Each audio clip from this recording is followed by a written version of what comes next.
I was with your sister last night. You suck. Ref says, T, George Niang, talking about my sister.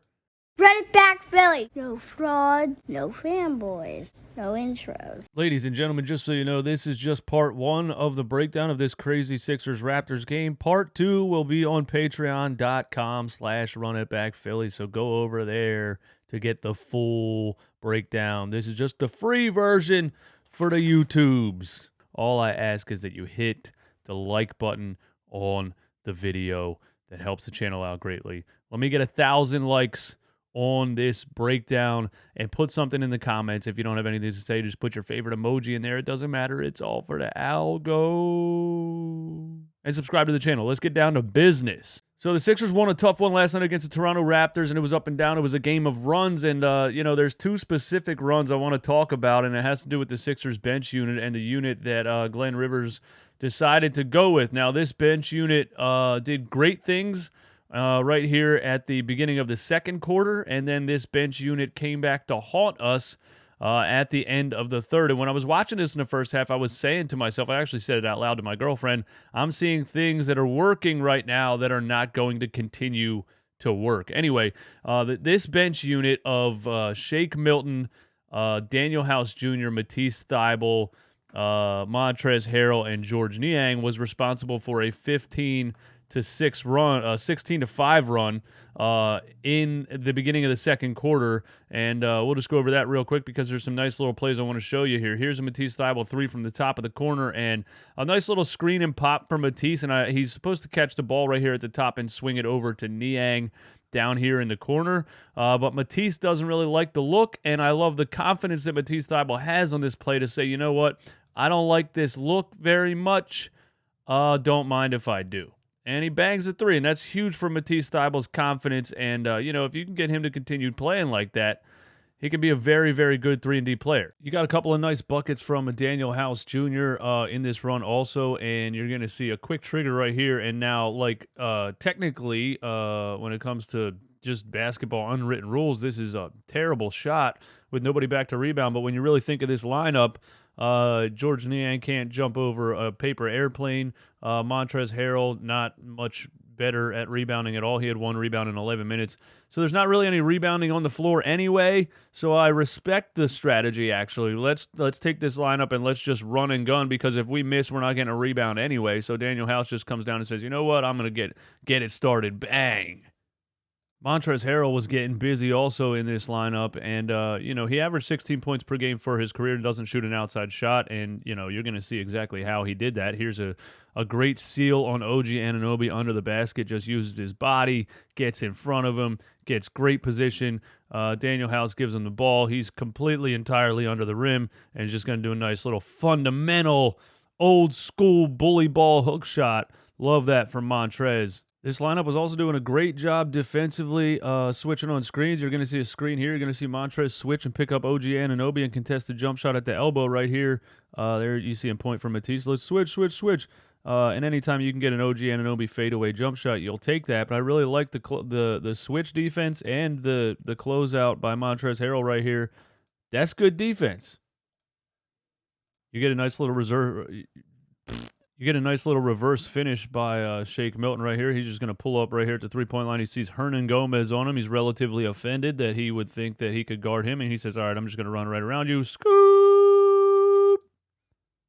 Now, the Toronto Raptors go on a quick 5-0 run here, and at that time, Glenn Rivers decides it'd be a good time to put that bench lineup back in. Now, I will give him the benefit of the doubt here. Joel Embiid picks up 2 quick offensive fouls, which ends up being his second personal and his third personal, so you kind of had to make a substitution there. But the end of this third quarter, when Embiid went out, is when everything started to go sour, and the Toronto Raptors went on a 19-1 run. And it started with this Siakam layup, Chris Boucher running the floor, and the Philadelphia 76ers, who still are one of the worst transition defense teams in the league, decide to double team Chris Boucher and leave Pascal Siakam wide open. What kind of decision is that? And PJ Tucker's like, what the fuck, bruh? PJ Tucker misses a wide open 3 on the other end. Honestly, barely hits the rim. Yeesh. And down on the other end, Pascal's going to get the ball in the corner here. and Embiid just kind of lets him shoot it. Yeah.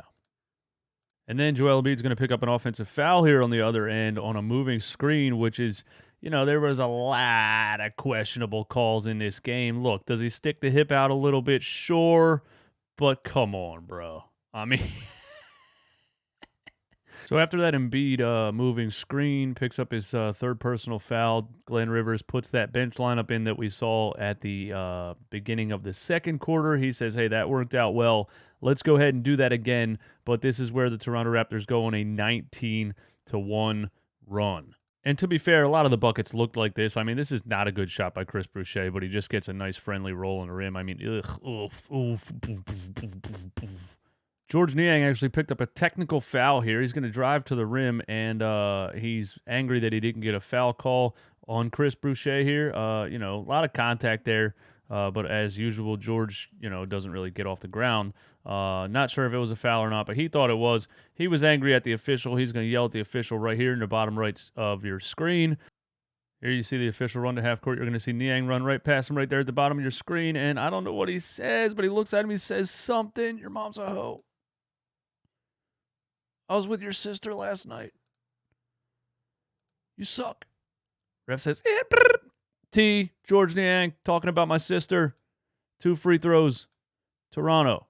1 free throw. It's early. I need another cup of coffee. Pascal Siakam hits another 3 here. He's just going to take Daniel House Jr. to God's Academy. That's the school he went to. Bang. So Glenn Rivers decides, hey, this lineup just gave up an 11-0 run. Let's just go ahead and leave him out there to start the fourth quarter. Now, he did sub James Harden in for Matisse Thybulle, but other than that, the same lineup is still out there, and it continued to go south. Personal foul on Montrezl Harrell, on Siakam right here, boom. About 0 seconds later, Montrezl Harrell fouls Siakam again. Not sure about that call right there, although his left arm was down. The Philadelphia 76ers did not score for the first 2 minutes of this quarter, and they didn't make a field goal for the first 4 minutes and 50 seconds of this fourth quarter. Meanwhile, the Toronto Raptors continued their run with Pascal Siakam against the pseudo bench lineup of the Philadelphia 76ers. Drive, kick to Flynn, swing to Hernan Gomez, bangs a 3. And, of course, what would a Sixers-Raptors game even be without Bobby Boucher's cousin, Chris Boucher, turning into a young Kevin Durant and hitting a step-back 3 with a shot clock running down? As is usual, the Philadelphia 76ers are completely collapsing with Joel Embiid on the bench, so he has to put his Superman cape on, come back in the game, and save the game. And he comes in the fourth quarter and immediately gets fouled by Pascal Siakam and goes to the free throw line, ending a 19-1 run by the Toronto Raptors. The 76ers' first field goal of the second quarter came with 7 minutes and 50 seconds left. DeAnthony Melton three-pointer, compliments of, you guessed it, Joel Embiid. Now watch how ridiculous this assist is. He gets Thaddeus Young, who's got to be 57 years old. I swear he played for the 76ers in 2006. But he gets him one-on-one in the paint, forcing the Raptors to double team. And Embiid just makes a volleyball tip pass to DeAnthony Melton in the corner. And I just want to break this down again. This is insane. So watch Embiid. He's going to see Boucher crash, or is that Siakam? He's going to see, Siakam and Boucher. But he sees Boucher coming, and he sees the ball coming at the same time, and he sees DeAnthony Melton in the corner, calculates all of this on the fly, and makes a tip pass to Melton in the corner. I mean, Joel Embiid is becoming a facilitating center, and that's scary for the NBA. But, Joel put the team on his back and starts to make this comeback after the Sixers were down 7 points after a 19-1 run by the Toronto Raptors. The Sixers do the old stand around and watch James Harden dribble the ball on this play against a very good Toronto Raptors defensive team. Not good, but they do get bailed out by tell somebody I'm a sharpshooter, Tobias Harris.